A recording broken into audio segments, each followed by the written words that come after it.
All right, Bob, more emails to answer. I'm hoping actually we might be able to get through all the emails. Ooh, how many you got? Many. Then yes. This email is from highest tier patron, good old Jocelyn G. She says, "Hi, Kirk and Bob. How can I care for my spouse's grief while tending to my own shame for causing it?" Oh. That's an interesting first question. Yeah. When my spouse and I are connected and happy, he often will pause to mourn the moments when we are disconnected.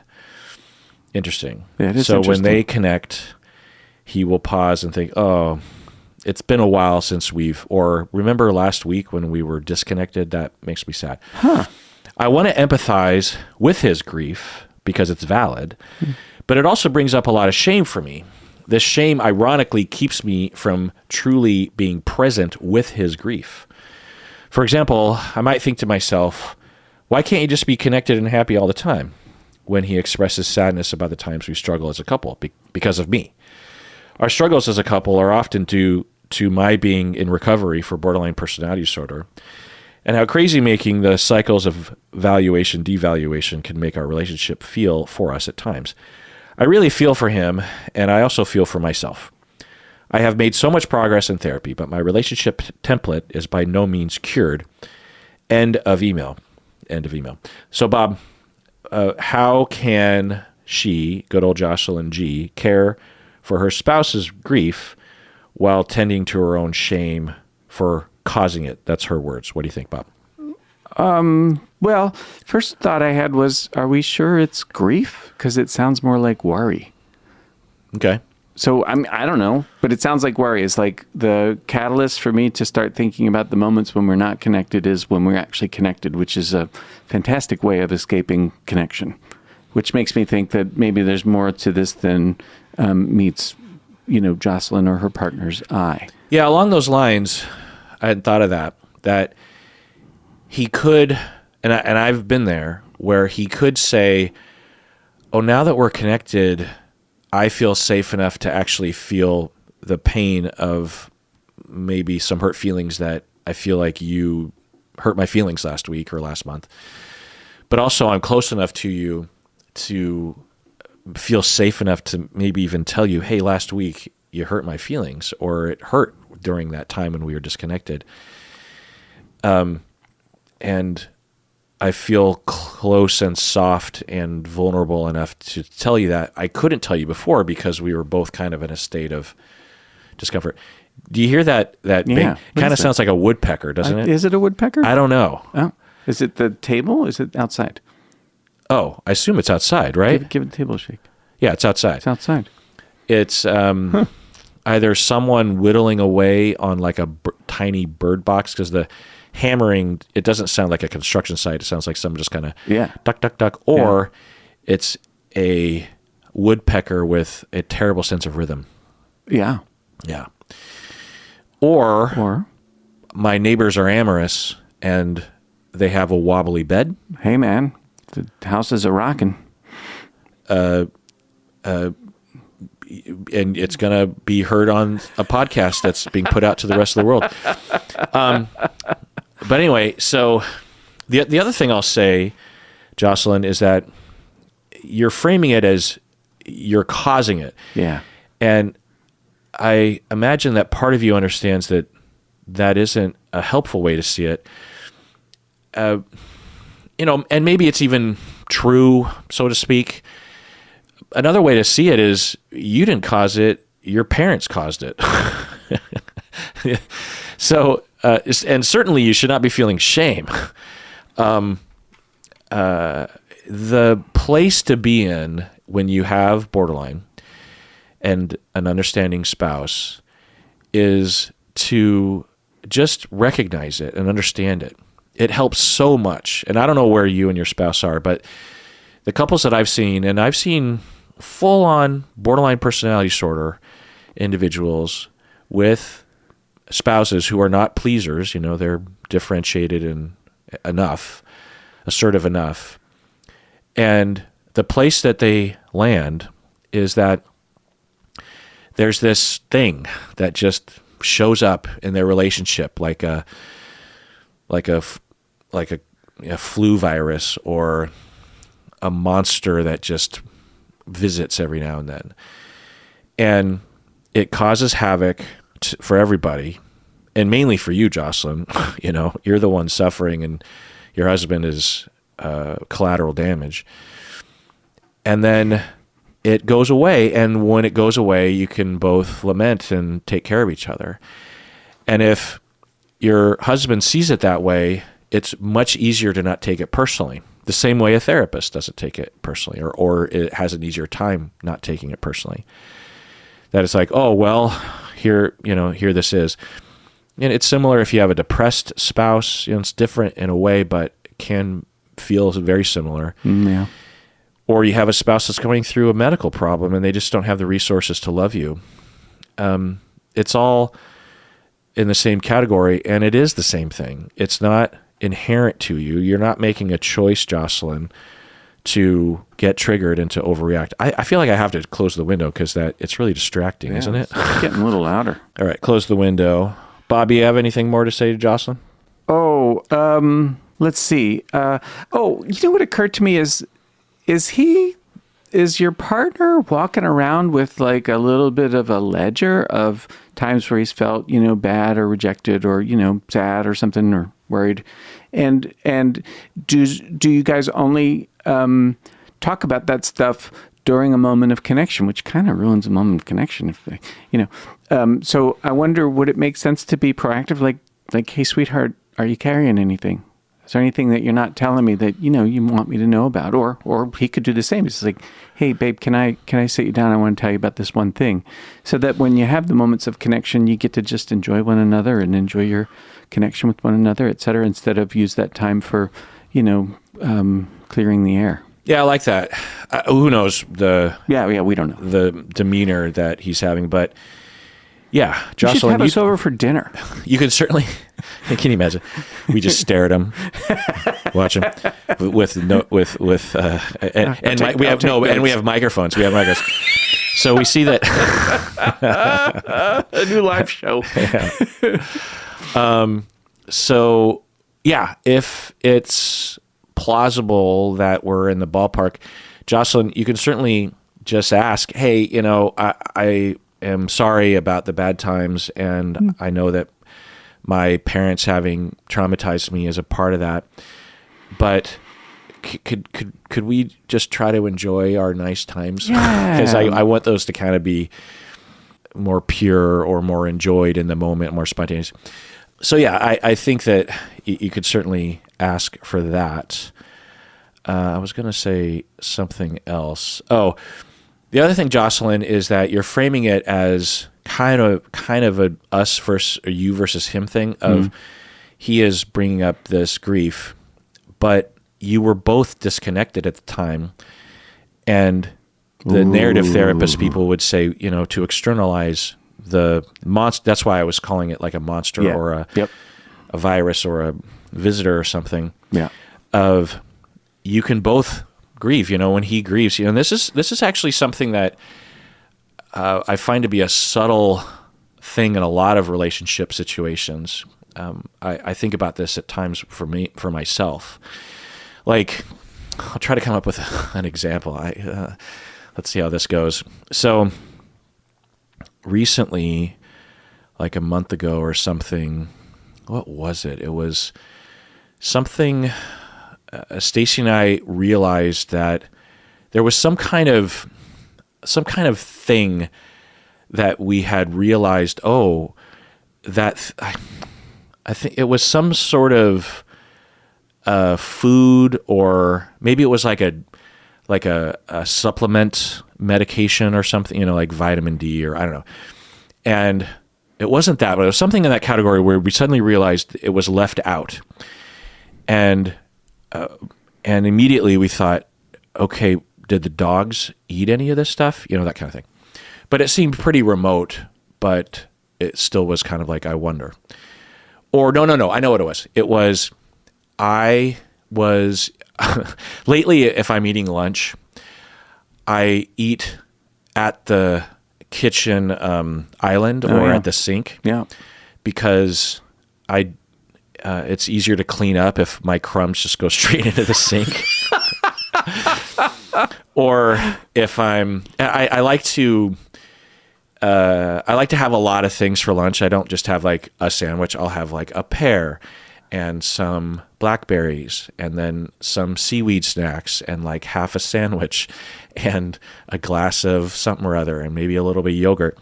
And It's a very balanced meal. I feel like it's a very East Asian thing to do. Like if you ever go to Japanese or Korean restaurants, there can be a kind of a la carte feel to it. Yeah. In Japan, it's different because Japanese food in Japan is pretty varied, of course, and there's a lot of different styles. And anyway, but I like to have that kind of meal, and that was kind of the way I grew up.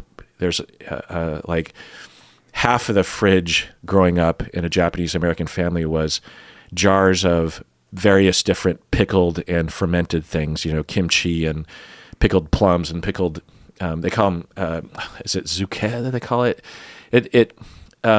Very smelly, foreign-looking things in a lot of salt and vinegar that when you open the jar, all my white friends would plug their noses. So I kind of feel like it comes from that. But so I was eating at the kitchen island, and I left the room for whatever reason, like, I don't know, had to go to the bathroom or answer a phone call or something. And I come back into the kitchen, and I'm like, I think a slice of pizza is gone. And I thought, oh, I bet you that the big dog knows not to. He can reach it, but he has better manners. The little dog has zero manners. She's quite spoiled. And so I was like, oh, I wonder if she ate that pizza. And then I told Stacy, I was like, oh, I think the little dog might have eaten a slice of pizza. And Stacy's like, oh, what was on the pizza? And I was like, I'm not quite sure, because it was a hodgepodge of, because usually when we have pizza, especially for lunch, it's because we had a party and I got like 5 pizzas and of various different sorts. And so I'm like, God, it probably was this kind of pizza. I'm not quite sure what was on it. And Stacy was like, oh, well, we need to figure that out, because what if she ate blah, blah, blah, because dogs can actually be poisoned and harmed by regular human food, like, chocolate and this kind of stuff. Yeah, and it's like strangely really toxic to them. And so you have to be very careful. And I mean, at the very least, the inconvenience of them, shatting diarrhea all over the house, which will happen if you don't watch out, is a concern. And, and at worst, they could have a serious medical event. Anyway, right. So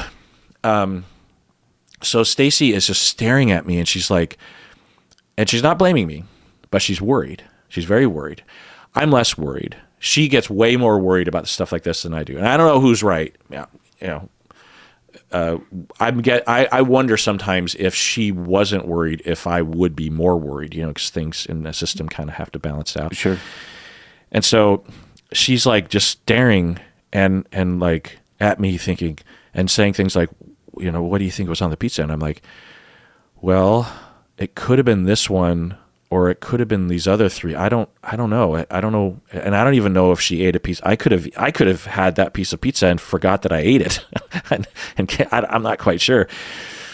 And I'm also thinking, well, even if it was something that might have been mildly toxic, which isn't likely, what do we do? Do you rush her to the hospital and have her stomach, or do we just kind of wait and see if there's symptoms, keep an eye on her, and then if something starts to happen, then you take her to the vet. Right.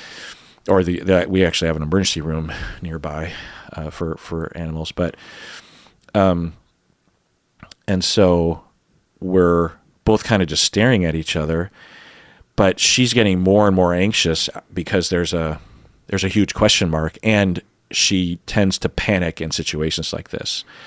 I think she would say she has an appropriate level of anxiety, but Jocelyn, you should come to Kirk's house for dinner. Yeah, stare at us. I'm sure that I know that I'm biased because of the way I was raised. Sure. We had a lot of animals, cats and dogs, and there was just a different attitude in the 70s about this kind of thing. Certainly we had concern, and certainly we loved, and I particularly loved the dogs and the cats, but there was just like a recognition of the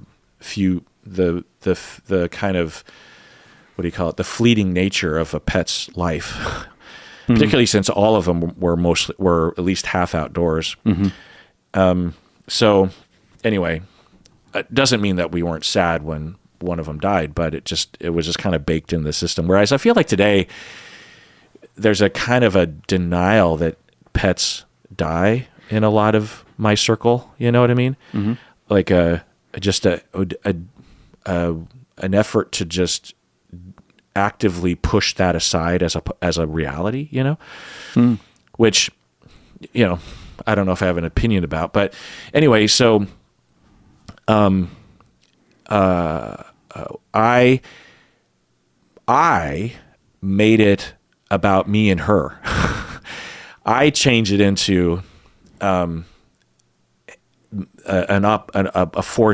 oppositional force where I was internally, and this was all a lot of nonverbal, that I was embodying a position against my wife about this is no big deal.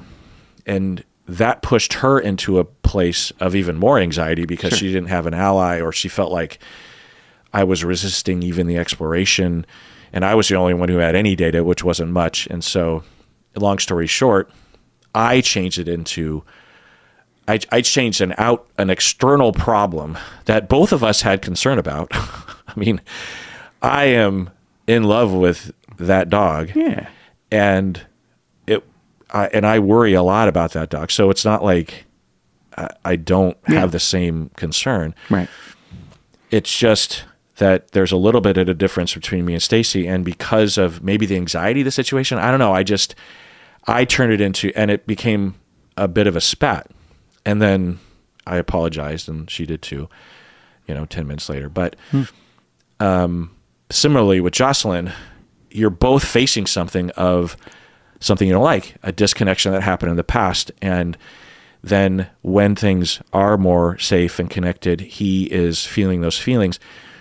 You go to a place of shame because of the shame that you went through as a child, and the assumption that it's all your fault or something. And when you could very easily just get on his side of the equation and be like, yeah, it sucks that visitor comes to visit every now and then, and those triggers happen, and goddamn my parents for doing this to me. And Josh, I don't even know if it's your parents, but, and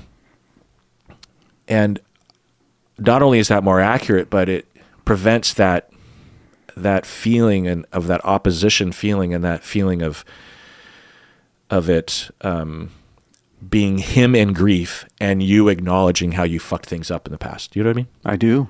Of course, you could always say, is it a chicken or egg kind of thing, wherein does Jocelyn's shame trigger partner's frustration or sadness or whatever you want to call it, right? What do you mean? It's just projective identification. There's always a possibility. Yeah, explain.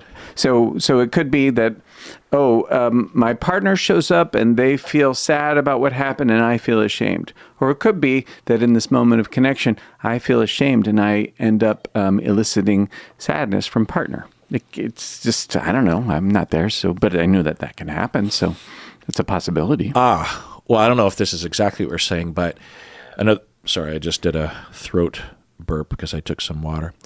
Drank some water. Yeah. I'm new to the English language. Don't blame me.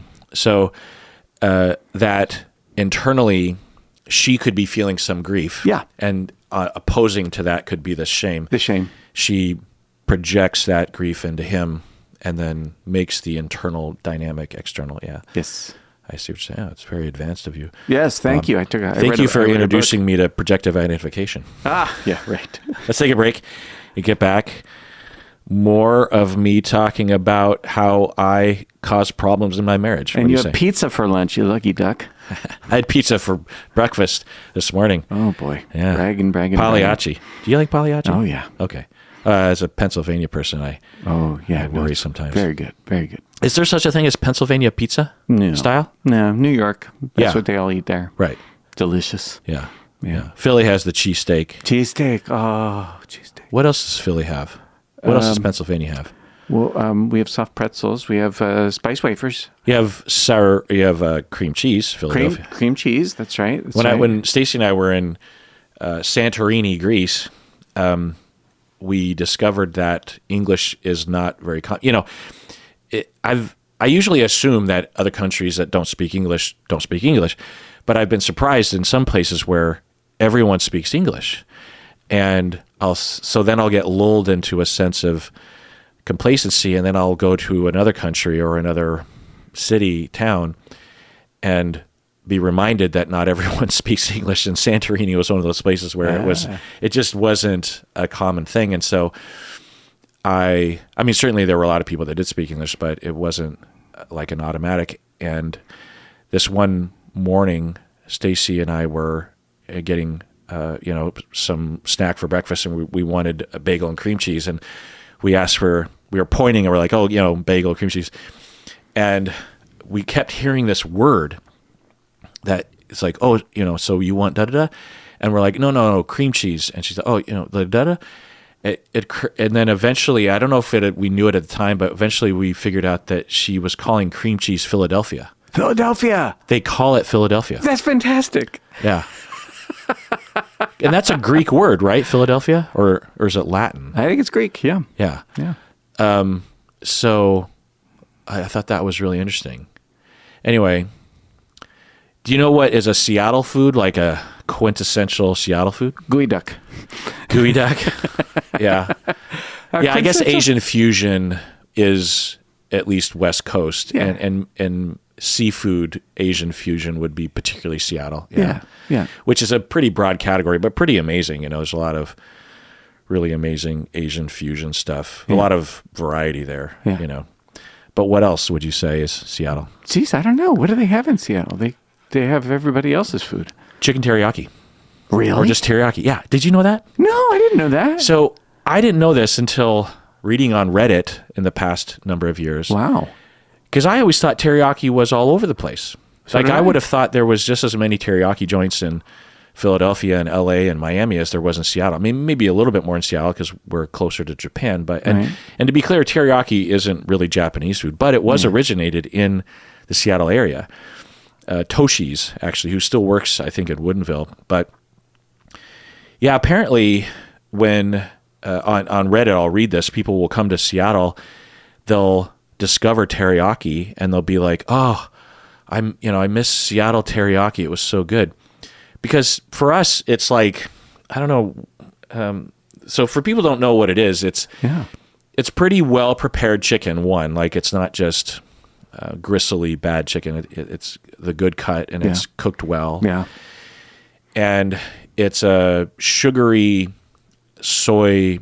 I don't know what's all in teriyaki sauce, but to me, it's like gooey, sugary soy sauce kind of stuff. Maybe there's a little bit of. Is there spice in teriyaki sauce? Well, where we get it, which not very often these days, they have a spiced kind and then another kind that isn't spicy. And but I think typically it's not spicy. Oh yeah, right. Okay, I don't know. And then it's over standard white sticky rice, as you white people will call it. What we would just call it is just gohan or just regular rice, sushi rice. Not sushi rice because they don't add all the sushi stuff to it. But anyway. And then there's usually a little salad on the side. Yeah, very weird salad. Yeah, it's a very specific salad. It's like iceberg lettuce with maybe a couple carrots and some cabbage, and then this sauce that is kind of like Thousand Island-ish. But really thin. Yeah, like really thinned out. Yeah. Kind of, I guess. Yeah, like more like take your Thousand Island or your maybe a ranchy kind of thing with maybe a little bit of ketchup in it, and then you thin it out with a lot of vinegar, I think. And it's good. It's refreshing. I think do you not like the salad part of it? I never eat the salad part. Oh, I like the salad. I find it to be a refreshing, kind of invigorating. I like it when my lips burn from the chicken. Delicious.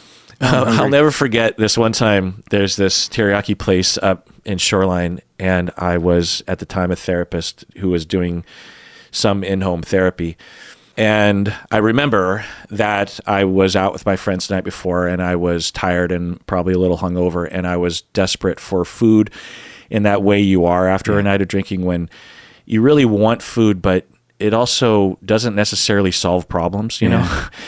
And I had very little time to eat before I had all these clients that I had to see in home.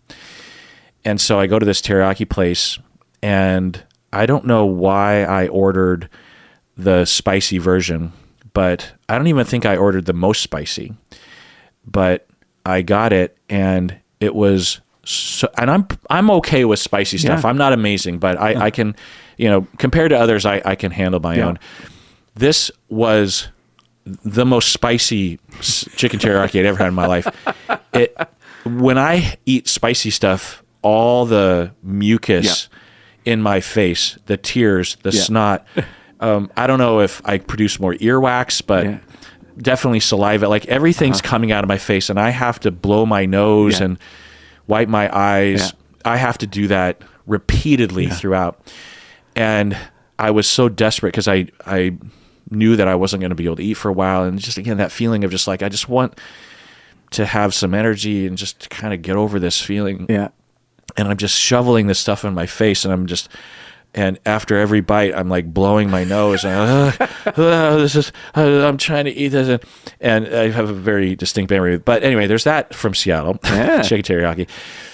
And another Seattle food is the Seattle hot dog, which has cream cheese on it, and Japanese fish flakes on it. I never had that. I never even heard of that. But the easiest way to make like a sushi roll, or because you'll see Seattle rolls, or a sushi hot dog, or a Seattle hot dog, is just to add cream cheese. If you just take a good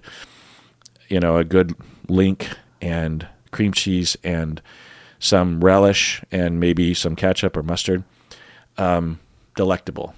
You add cream cheese to a hot dog, to me, elevates it times at least 2. Have you ever had that? No, I don't really like cream cheese that much. So when you do Philly cheesesteak, do you make a version of it with cream cheese? No. Because that would be amazing too. Maybe. I think people just have a thing against cream cheese. Maybe. Yeah, well, a Philly cheesesteak in Philadelphia, a lot of times they use this like Velveeta liquidy cheese whizzy stuff. Yeah. No, I don't like it. Oh, really? Yeah, no. American cheese, provolone's good on a cheesesteak. Well, American cheese is just a shade off of Cheese Whiz, right? No. They're both processed. Perish the thought. I think American cheese is. I've watched documentaries about how it's made. I think it's cheese with milk or just cream added or something. I don't know. It is very creamy tasting. Yeah, it has a lower melting point or something. Anyway, I'm speaking out of my ass. Well, Velveeta, they'll have it in the boiler, the double boiler, and it'll just be liquidy. You just spoon it on a sandwich. But I'm not a fan. I like a cheese that starts off solid. That's just me. And then people love the peppers and onions. I've never been a fan, but a little red sauce, oh man, marinara. Grilled onions. At the Puyallup Fair, they used to have this booth that maybe they sold other things, but I just remember I'd go there and I would just get a bowl of their grilled onions. Damn. And just eat that. It's like French onion soup without the broth and the nut. Yeah. But it depends. You have to have the right onions because some onion layers are tough as cardboard. Yeah. And you want it to just melt in your mouth. And if you grill it up well enough, that the umami of the grill. And It's like Walla Walla Sweets, I think, is what they use. Probably, yeah. Yeah. Delicious. Anyway, we're nowhere near getting through all these emails. Let's take a break. We're going to roll it. Yeah. All right, we're back from the break. Everyone out there, let us know what your favorite food is from your area. Yeah. And or if any of what we just said tantalized, disgusted, intrigued, or reminded you? Long-term, highest tier patron and YouTube member, Nikki from Jacksonville. So Nikki from Jacksonville has it all the different ways. Long-term, highest tier patron, and YouTube member. So Nikki's a power contributor. She's a triple threat. And she's from Jacksonville, which is a nice little town. I mean, it's a pretty big town. Huber, my friend Huber. Does he live there now? He lived in Jacksonville Beach, but he actually just, him and his wife actually just sold their house because they're empty nesters now and bought an RV and are now just driving around the United States. That's what they do. They don't have a house; they just have the RV. Yeah. Wow. Yeah. Cool. He sold his tech business that he founded back in the day, and she retired as a teacher. Yeah. And living the dream. Wow. They want to settle down. Maybe they're thinking about Palm Springs. Actually, have you ever been to Palm Springs? No. Neither have I. Yeah. I feel like people talk about it like it's a nice place, and I want to go. Yeah. Hi, Dr. Kirk and Bob. I cannot say strongly enough how much I love y'all's content. Oh. I am a Pacific Northwest girly. I'm also a military substance abuse counselor. Oh. Thank you for being a wonderful part of my daily routine. Bob, I've loved and cried with you on many episodes. Your vulnerability is beautiful. Thank you. Bob, can you really let that sink in? It's nice. Thank you. Your vulnerability? Yeah. Being beautiful? What do you think Nikki means by that? I think Nikki's just a person of great taste. Brings a tear to your eye. Does, yeah. She says, my question is about women who become involved or obsessed with men who have been convicted of serious crimes. Oh, yeah. More recently, Chris Watts and Wade Wilson. So you know who Chris Watts is? Probably not. He is what they call a family annihilator. He killed his wife and his 3 kids. Oh. I mean, did he kill his wife? I know he killed he killed his kids. It's really, I don't know who Wade Wilson is, but Isn't probably that another. Deadpool? Yeah, Wade, right. I know his name's Wade, right? Wade, it's a W. He's got like the superhero name WW, you know. Okay. But I think this must be another family annihilator. Okay. More recently, Chris Watts and Wade Wilson have gained quite a following of women who excuse their behavior because they are traditionally handsome. Oh. I'm at such a loss with this mindset. I'd love to hear you and Bob's thoughts on this. End of email. Yeah, another person I can think of is that guy, those 2 brothers who planted the bomb. No, planted the bomb at the Boston Marathon. Oh, right. And how one of the brothers was lusted after at the time because he was good looking, that kind of thing. I suppose you could even apply this to Luigi Mangione, but that's a different scenario. But anyway, so the question is, why would women become obsessed and maybe involved? You know, like Ted Bundy had a wife, I think, in the end. Oh. So these kinds of, or not Ted Bundy, but not Marilyn Manson, Charlie Manson. Oh, really? I didn't know that. Yeah, I'm pretty sure. I know that Charlie Manson had a lot of women that were people that were at least on paper wanting to be involved with him. You know, but the question is, are they really actually lusting, or are they just looking for fame? Because, you know, sometimes they want to write a book or something. Yeah. But anyway, why would women do that? I have no idea. I don't know why anybody would waste their time. Yeah. Like, how satisfying could that possibly be?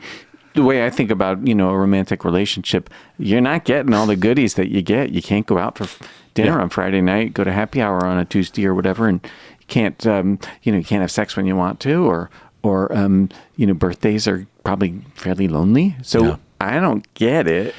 Yeah. I don't really want to get it. So I'm not the first person to hypothesize the following, but here are the possible factors of which all of them might be involved in a particular case. So let's only talk about the situations where the person is legitimately romantically and sexually attracted to the person. They're not just faking it to write a book or something. Okay. So we have in our culture a heuristic that if people are paying attention to particularly a man, he is high status, and therefore we are told that he is a sought-after individual. Oh. And people will say that we evolved to be this way, and it's possible that that all of us have evolved to prefer people that are being paid attention to, even if it's negative, that power equals security and resources, blah, blah, blah. Right. At the very least, culturally, we have that, right? So that's one factor that could be involved. Another is that you have a lot of traumatized people who have been traumatized by horrific people, possibly men, right? Fathers, past partners, and have yet to recover sufficiently enough to recognize that what they're feeling is not romantic or sexual attraction, but an effort to appease the abuser or to recreate the past trauma. Yeah. To get control over it. And one could even say that it is a corrective experience because the perpetrator, the Charlie Mansons of the world, they can't harm you because the times when you are allowed to see him in person, he is under lock and key and being watched. He can't hurt you physically. So one could say that maybe it is a corrective experience for some of these people in recovery. Who knows? Another is that sexuality is weird. And there's a lot of fetishes and preferences in sexuality that don't make any logical sense. Like the desire to be overpowered, or there's a lot of people that have rape fantasies. Yeah. A lot more than I think people realize. There was this one research study that found that I think something like half of women or more have occasional rape fantasies. They don't want to be raped, of course, but fantasies. But a fantasy of someone who is so into them that they can't control themselves, and the feeling of having a strong person overpower you, or just the feeling of letting go of decision making while someone else just kind of takes you on a journey. There's a lot of different reasons for it, but so for some people it might be some kind of a fetish. Also, if you have a history or reasons to not want to get close to someone, then this is the perfect partner. Yeah. Some people prefer partners that live in another city or who are married themselves, right? Yeah. They absolutely unconsciously or consciously are attracted to unavailable people because they are afraid to answer that question, am I lovable really? Or they're just afraid to get really close to someone or to commit to someone. So those are just ones that I can think of off the top of my head. Yeah. So I hope that answers your question. Power patron and YouTube member Nikki from Jacksonville. Anonymous patron, he writes in, does therapy change or end friendships, Bob? Therapy made me aware of my tendency to overfunction or underfunction as a means to bond with others. Therefore, I was not my authentic self in a majority of my relationships. This includes long-standing friendships with people that I've historically felt safe with or seen by. This includes long-standing friendships, so not only just romantic, with people that I've historically felt safe with or seen by. I feel less close to some old friends who are getting to know my authentic self. I feel less close. Interesting. Bob speaks of butler syndrome, and I'm surprised and disappointed that some old friends actually won't schedule things with me or ask me how I'm doing unless I facilitate that as the butler in the relationship. So Bob's surprised and disappointed so that some long-standing friends won't reach out to him or won't ask how he's doing unless he butlerizes himself to them. Okay. Being the butler was a flavor of over-functioning for me in those relationships. I worry about loneliness if I can't replace the friendships that were based primarily on my old tendency to overfunction or underfunction. Have you seen this happen in therapy? Do you have thoughts or anecdotal observations? So the question is, does therapy... I see. So I thought Anonymous Patron was asking about, does becoming a therapist change your relationships? Which is a different question. Right. Which the answer is often yes. But the question they're asking is, I'm now recovering and realizing I don't need to be the butler, and that's actually not helpful to me. Right. I'm going back to these old relationships and trying to act from a more healthy place. Yeah. And when I do that, they don't seem to, they don't reach out to me and they don't ask how I'm doing. So it's either, and none of us patrons are saying this, but it could be either that these individuals' personalities are just, they fit well with a butler because they actually aren't really interested in other people, or the relationship was configured over time and habitual in that space of butler and someone who focuses on themselves.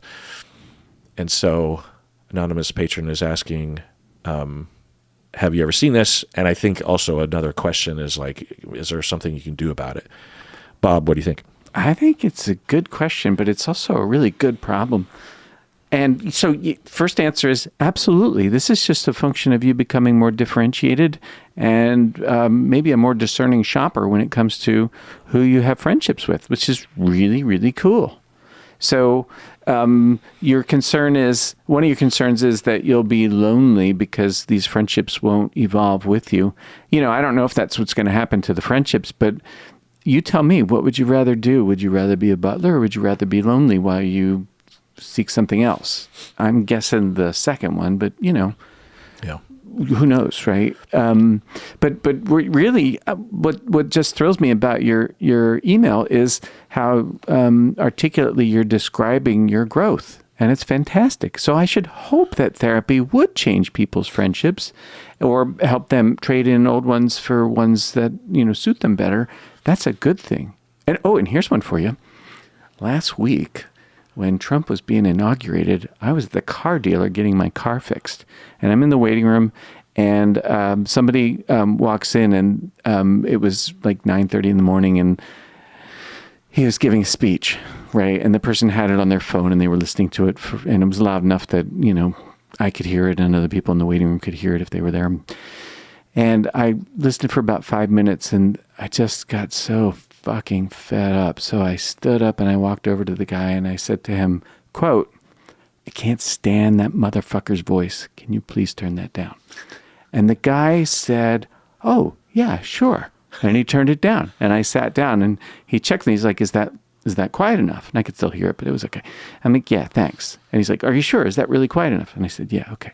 Did you say it aggressively No, or I said it vulnerably? just the way I can't stand that motherfucker's voice. Huh. I did not say it aggressively because I was not attacking the guy. And he wasn't being sarcastic in his response to you. No, he seemed very gracious. Ah. Very. And to me, what's really cool about that is that's not something I, as a butler, closet narcissist, whatever you want to call it, typically do. But it was a moment of real empowerment, right? Like, I can't stand that motherfucker's voice. Yeah. Right? And I don't want to hear it. And, public space and all. And so it seems reasonable to ask somebody to turn it down. Usually, shit like that, I have historically just kind of sucked it up. Yeah. And I didn't want to suck it up. It was just really awful. Yeah, Just I fucking would awful. have, after 10 seconds, I would have said something. Yeah. I either would have started off, because, this happens in public, not this specifically, but stuff like this. Yeah. And like there was this, I was at a dealership, maybe it's just dealerships. Yeah, it's dealerships. When the guy, Stacy and I were sitting there waiting, and a guy next to us was on his phone just doing stuff, which is fine. Obviously, it's what most people are doing, just kind of scrolling through his phone. Right. And every time he got a text, I think the light on his phone would light up. Oh. Like a notification, like, blink, blink, blink, blink, blink. Yeah. And he had the phone in such a way that the light was just blasting at Stacy and I, know? And, it wasn't like a spotlight, but it was extremely distracting and annoying. Yeah. And I started off by, the first couple times I had, I was like, what is that? And then as it just kept happening, I mean, on one hand, I'm just like, dude, you got to turn off your notifications, or you got to tell people to stop texting you every 3 seconds. I don't know what's happening, but like, and the fact that it's such a routine for you now indicates that you've become habituated to something that you shouldn't have been habituated to. I don't know. Yeah. Right. But anyway, whatever. It's his life. Yeah. But it was really annoying me, and it was annoying Stacy too. And my first foray is to just look at him, and not to be aggressive, but just to act naturally, which is like, holy shit, that light's going off, you know? And so I did that, which wasn't me trying to make a message. It was just me being a human being and being spontaneous. Then the next thing I did was just to say fairly loudly to Stacy, my God, that's distracting. Nice. And then, and then Stacy's just like, oh, you know, don't, you know, she's mortified when I do stuff like that. Oh, yeah. And then I think she kind of worries like there's going to be violence or something. And I just don't worry about that. If someone wants to take a swing at me, it's fine. And plus I just don't think it'll happen. People tend in fights to say a lot of shit before they throw a punch. And I'm not a shit talker. Like when people start saying, "Oh, what are you gonna do about it, pussy?" Like that kind of talk is so silly to me that I just don't tend to say things that escalate. You know, I'll say like, if someone calls me a pussy, I'll just be like, "Oh, well, if you're accusing me of what, being like feminine or something, I'm okay with that. I'm confident enough in my manlyhood to accept that. If that's what is that what you're saying?" Like I'm not really, I'm sort of messing with them, but I'm also just like, it just doesn't trigger me to be called a pussy. It's like, well, I don't even, let's investigate what that word means. You know, what does it even mean? And plus, you don't know who I am. Like, right. Am I a pussy because I don't want to get into a physical illegal altercation with you? Right? Yeah. Okay. I guess that means I'm a pussy. Do I care about anyway? Yeah. I mean, I would do that even in high school. There's this one guy. He was this gigantic guy, and he just did not like the way I was dressed because I dressed a little, on the alternative side. And he came up to me at this party, and he was just like, "I am going to take your head and slam." We hadn't had a conversation. So because of the way you're dressed, he's gonna. Yeah. Jeez. Yeah, he's like, I'm gonna take your head and I'm gonna slam it into the stove, because I was in the kitchen, and I sat there and I was just like, holy fuck, this guy's big. Like I don't have a chance with him. I'm a big guy and he was gigantic. Yeah. And for context, I'm at Mercer Island, if people are familiar, and in high school anyway, it was sort of rich neighborhood. I think it still is to some extent anyway. And I remember I just had this really calm reaction to him of like, well, what would that do? Is that something that would actually make your life better? Is like, what goal are you trying to achieve with that? And she's just like, I'm just going to take, I want to fucking kill you. Oh. Yeah. And I'm like, oh, well, I get you're big. I guess you could go for it, but I'm wondering what's going on inside of you. Like what, how are you feeling right now? And this is way before I was a therapist. Yeah. And then my friend came over who actually loves to fight. He ended up being in the military and, loving guns and whatnot. But at this point, he wasn't that guy yet. He was just one of my friends. And he came over and thought we were just having a conversation. And once he came over, I was like, oh, thank God he's here, because if this comes to blows, at least I know he's going to do something. I don't know if it's going to work. But anyway, well, good for you, Bob, that you said something. Because if it were me, I would have gone right up to him and said, like, do you have headphones? Because that is extremely distracting. And I don't want to hear that guy's voice. Yeah, I would have been more accusatory, because I fucking hate it when people listen on speaker. It's like earbuds and headphones have been out for what, 45 years? Yeah. Like, do you think everyone wants to hear that? Right. Like, I just do not understand people like that. I just don't fucking understand people like that. What'd you do with the blinky message guy at the car dealer? Oh, well, with that loud, my God, that's distracting. Did that work? And Stacy, mortified, he got up and walked. I don't know if it was coincidental. Okay. But he just got up and walked away. Yeah. I think he might have realized what was going on. Yeah. Because it was fucking distracting. It was this blasting, blinking light in our face. Sure. And anyway, so you're saying differentiation is good. And so if it does lead to an evolution in the way that your friends, that you have friendships and that you carry yourself in friendships, I would guess it's worth whatever Yeah. the cost is. But Yeah. And you can always go back to being a butler, I guess. yeah, whatever, wherever it takes you to not be a butler and to be yourself in connection with yourself and your needs, then that's the path to take. And with those old friends, I would contemplate, maybe even with your therapist, how you might approach those old friends and try to reorient the relationship and how to evaluate if it actually is reorienting. Right.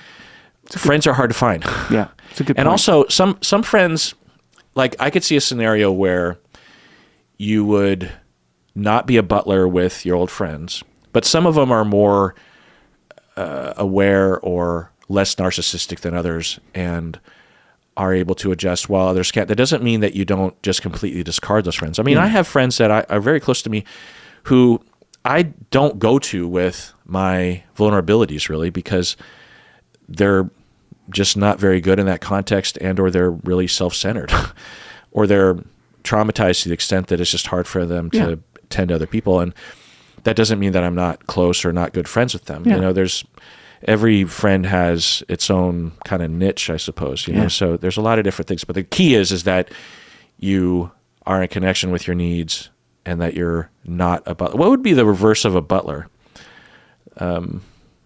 Like what's the other thing that, like, if you're trying to move from a butler to a what?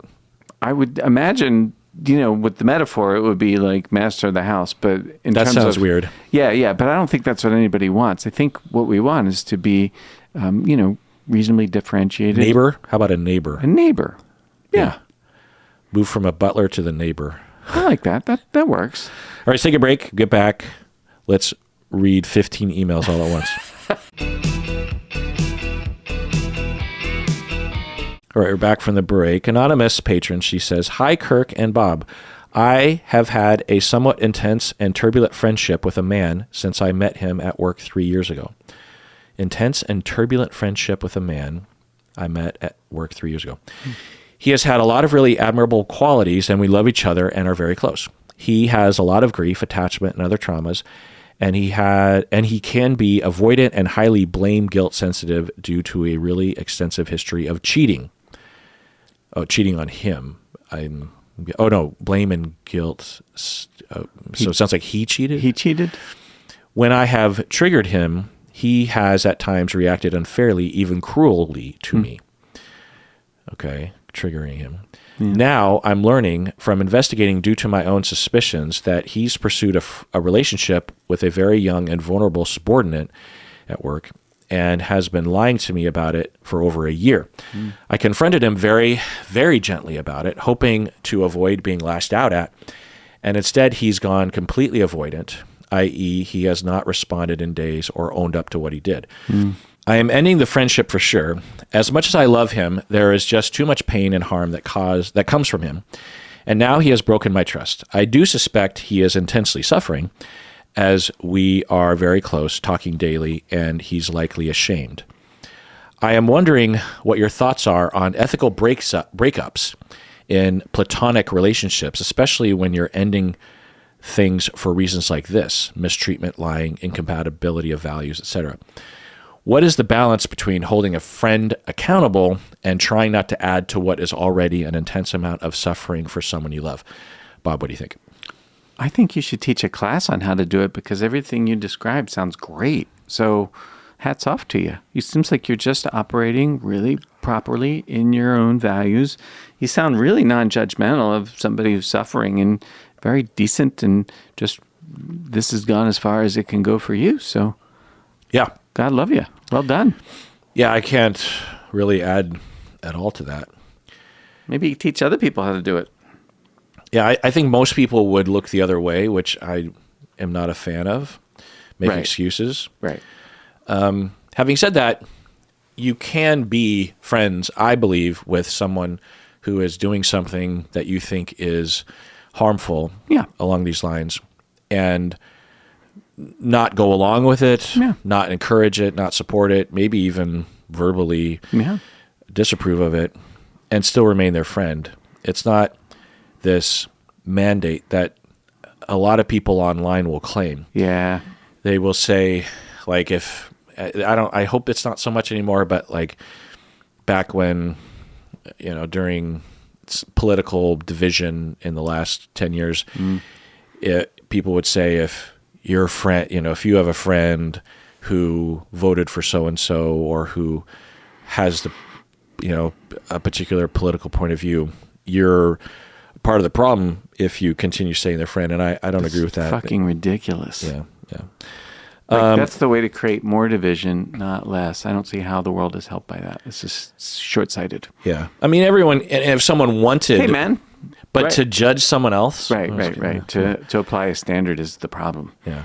I mean, there is a line, right? If someone was a serial killer or something and you remained their friend, I guess a question could be raised there. Anyway, anonymous patron, she says, "Hi, Dr. Kirk and Bob. I hope to hear your wisdom on this topic."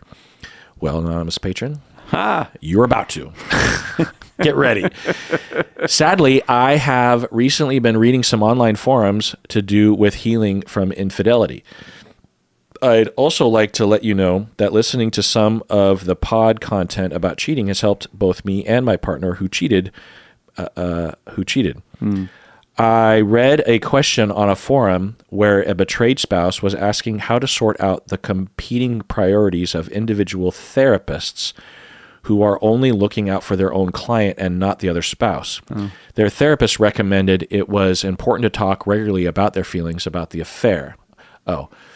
So the cheating person's therapist said you should talk in your relationship about your feelings about the past affair. The cheated on partner's therapist was telling the cheated on partner that they should talk about their feelings often to the cheating partner. Oh, okay. Yeah. The cheating spouse was told by their therapist to be boundaried and demand a break from all discussion related to the affair. Oh. The poster was understandably frustrated and wanted the therapist to be locked in a room to fight it out. I'd love to hear your wise perspective on this issue. But the bit that made me email in was a commenter saying that they recommend to screen individual therapists, asking them not only about their experience treating clients with infidelity, but if they themselves have been cheated on by a partner. They said they learned this the hard way, suggesting at some point deep in therapy, a therapist had self-disclosed they'd cheated to the cheating partner in individual therapy, causing harm to trust of the betraying partner. Oh, I see. Do you think this is appropriate, or is the harm it can cause irrelevant because the partner is not their client? How do you think therapists should respond if asked if they've ever cheated on by a client? Is it ethical to self-disclose that? End of email. Bob, what do you think? Well, it's not unethical to self-disclose such a thing, so I guess it's ethical. But, is it a good idea? That sort of depends on the situation that the therapist is in and where they're at with their, cheating or whatever. If it's fresh, probably best not to talk about it. But if it's, digested, maybe it was well digested and healed from 10 years in the past. Maybe. I don't know. The thing that stands out, though, is that a lot of individual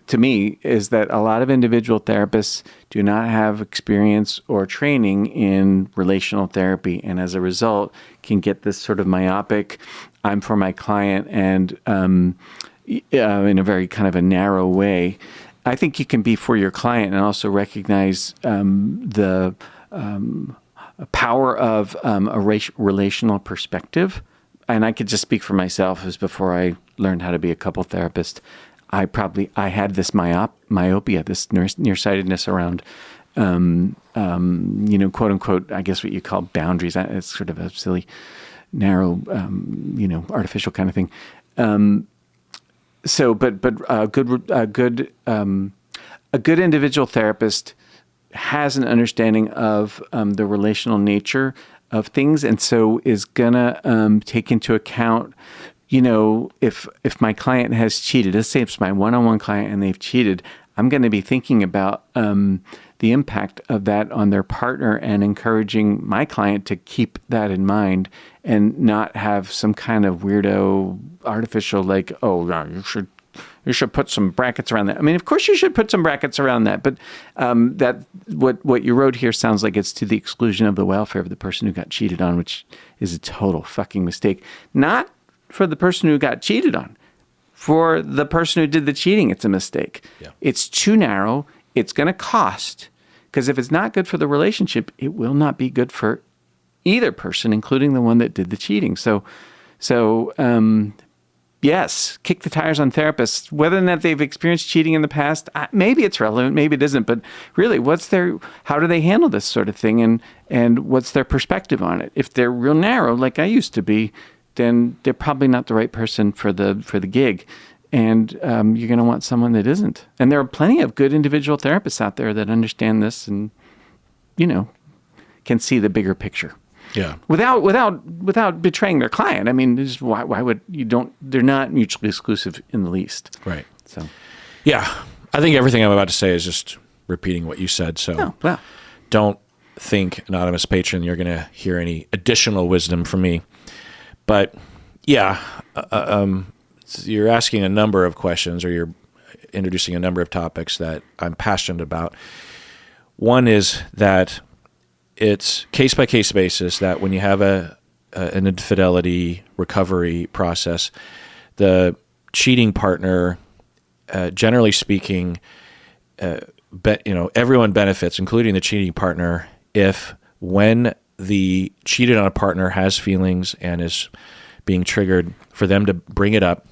Maybe not every time, but often enough anyway, as needed, to say, I'm triggered, or that triggered me, or I'm just reminded of the hurt that happened when you cheated, and I want to talk about it, or what were you thinking when that happened? If the cheated on partner brings this up in a non-abusive way, it could, there's a lot of room there in the non-abusive category. It could come up in a hostile way. It could come up in a kind of busted up way, like an awkward way. Yeah. It could come up in a little accusatory way, or unfair way even, and it's still not being abusive. It's not all fun and games when it comes to this sort of thing. But if that person, the cheated on partner, can recognize that, bring it up, and the cheating partner can respond as best as they can and not fall into a hole of despair and shame or something, then everyone wins, because the feelings don't go away ever, really, and the recovery never stops. That's the consequence of cheating. And when you have a differentiated person who is the cheater, or they're differentiated enough, then they can withstand it. They say to themselves, okay, this is part of the process, and I'm not happy to revisit this right now, but I'd rather revisit it out in the open than to have my partner suffer in silence and resent me and have this come out in some passive, hostile manner later tonight. So, I can be a good partner, and maybe this is penance for what I did. I did the thing, and I think a lot of people, if there was a clear way to pay the price, and it's clear what that price is, they would gladly pay it. Because if people are going through recovery in a non-psychopathic way, they feel bad for what they did, and if there's a pathway to paying the price, so to speak, that doesn't cause anyone any harm, most people would love to do that. A lot of people, when they cheat, they beat themselves up anyway, and without this kind of stuff, they'll find a way to punish themselves outside of that, like by abusing substances, or by hating themselves, or by being too regimented about following the rules of the relationship or something. I don't know. So is that. Now, can a cheated on partner be abusive in their approach around this? Yeah, that can happen. And should the cheating partner, quote unquote, draw a boundary around that? Yeah, but that's just not allowing yourself to be abused. Now, can a cheating partner interpret a non-abusive broaching of the topic as abusive? Yes. This is why you need a couple therapists to sift through all this, not necessarily two individual therapists. So that's one. The other thing is, the ridiculous fucking behavior by some therapists to just unquestioningly support everything that their client does is just the dumbest, most hacky, most, I don't know, unwise, stupid ass fucking thing. It completely misunderstands what therapy is for and is so short-sighted. And I know therapists that would go even farther than this. And when their client says they're thinking about cheating, the therapist will encourage them and support them. You deserve to get your needs met. Oh, God. And it's like, yes, but deceit and knowing harm is not the way, you fucking psychopathic asshole. Yeah. So, yeah. Am I surprised that the cheating spouse has a therapist that says, you need to demand that there's no discussion? Yeah. And also, as Bob, you're saying, there are therapists that just have no fucking clue, not only about relationships, but also how to deal with infidelity, which is, pretty specific. Yeah. And if you've ever heard me talk about infidelity recovery, if you've heard me and Bob talk about it, it's complicated. Yeah. It's not just a handout that you can read and you're good. There's a lot of nuance to it. Yeah. And especially when you get into it with people, people are really busted up about this shit. Both people are. Yeah. And there's a lot of weird narratives that can emerge and persist and might even have some validity to it. So there's just a lot of ins and outs anyway. So, and then you add to the fact that each individual comes with their own personality issues, like the cheated on partner might not even be in connection with what they want. And you're there trying to help them navigate moving forward, and they might not even know if they want to move forward in the relationship. You got to explore that anyway. So there's that. The next thing that anonymous patron you're reminding me of is online forums, Reddit, these kinds of places. Depending on the subreddit, there can just be the most ridiculous bullshit being said about therapy and about infidelity and stuff. But so I just want to review. An anonymous patron, it sounds like you recognize the silliness, but you said that there's a commenter saying that they recommended screening therapists, asking them not only about their experience about treating clients with infidelity. Okay, so that would be good. Yeah. But if they themselves had cheated on a partner. So I think what the commenter was saying, and I'm guessing there were supporters along these lines, of if my prospective therapist has cheated, therefore they are a cheater. Oh. And therefore they cannot be trusted with me having been cheated on, which is a paradigm in our society that once a cheater, always a cheater, or if you're a cheater, you're a malignant narcissist, which is ridiculous. Right. Cheating is very common. Depending on what line you draw, where you draw the line in terms of cheating. Emotional infidelity, at the very least, is pretty common. And to say that someone who has committed infidelity is a thing is ridiculous, because that's just saying that people are a thing. Because a lot of people, especially if you really dig down and say, let's go relationship by relationship back to when you were 13 years old or something, like infidelity it happens. It's unfortunate. I'm not excusing it. It's a terrible fucking behavior. It's really harmful, and it can be extremely harmful, but it's not like it's a rare event in someone's past,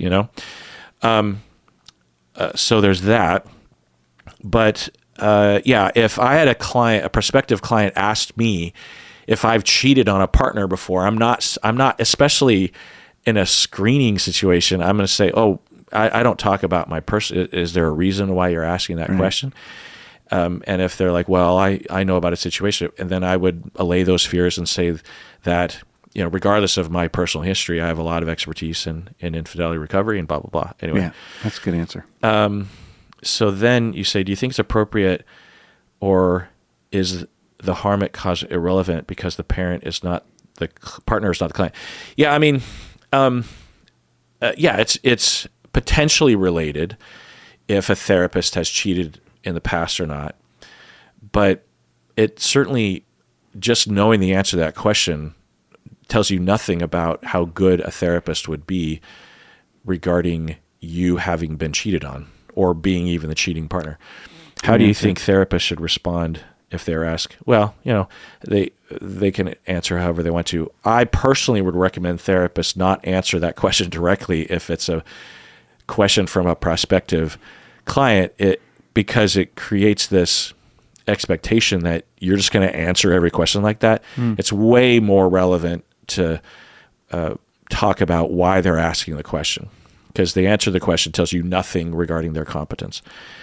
Is it ethical to self-disclose that? To repeat what Bob said, it's not unethical to self-disclose that. You can certainly say that, and some people do. One of an influence on me, on my position, particularly on secrets in therapy, is a woman. I can't remember her name, but I went to a training, and she has published books on how her previous marriage she was cheated on, and how she went through that, and I think even therapy with it, and how that really shaped her understanding of infidelity and infidelity recovery, and also like how therapists should approach it and that kind of thing. And so she as a practicing therapist herself, she has self-disclosed to the entire world that she has been cheated on in the past. So, it just kind of depends on the situation. But the specific thing that she influenced me on, which I think I was already, I had a germinating idea about this in my early career, was that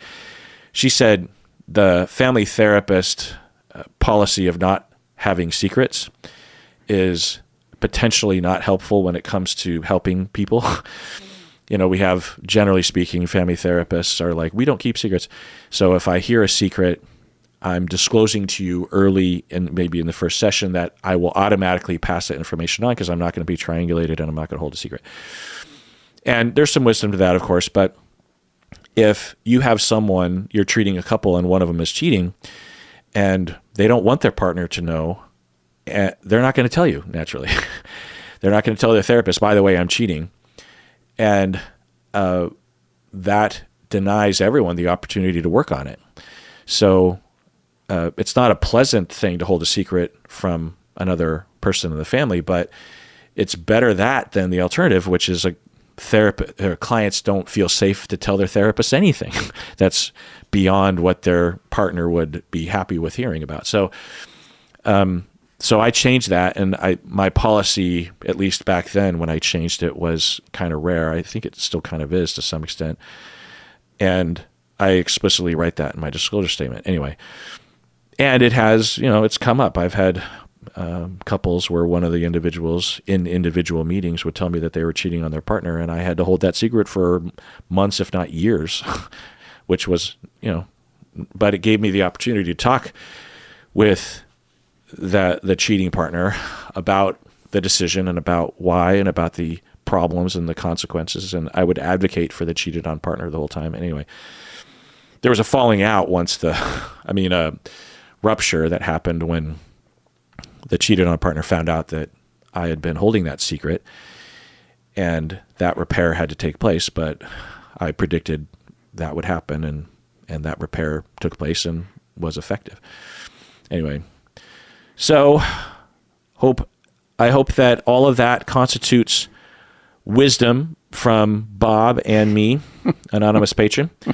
And everyone out there, please take care of yourself, because you deserve it.